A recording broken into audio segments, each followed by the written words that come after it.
So with the goal of increasing spending without having to tax more and also not having to borrow more, this article talks about using the proceeds from the gains on gold reserves. Now, the US has 261.5 million troy ounces of gold, and the current legal value of this gold is $42.22 per troy ounce. However, the current market price of gold is over $3,300 per ounce. Now, the average person might look at this and say, well, why in the world would they not revalue the gold, or at least just constantly market to market, because they have this gold. So by legally declaring that the value of their gold is only $42 an ounce, it means they're leaving money on the table. They actually do have more money than they legally say they do. So why wouldn't they revalue it higher? Well, it's because they're not actually going to sell this gold. It's not like, again, you or I, if we had a pile of gold saying, oh, it's only worth $42. Oh, it's actually worth $3,300. I've got more money than I thought I did.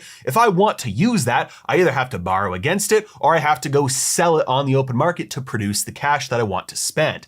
Not so with the US government. In fact, if they were to just sell this gold, it wouldn't be inflationary. They could sell as much of it as they want on the open market, and they would receive the dollars in exchange for it from somebody else. And because there would be both a transfer of an asset going to one person and dollars going to the US government that the US government then spends or pays down some of its debt with, there would not be any inflation. Just like when you and I engage in a transaction. If I buy a car from you, that's not inflationary.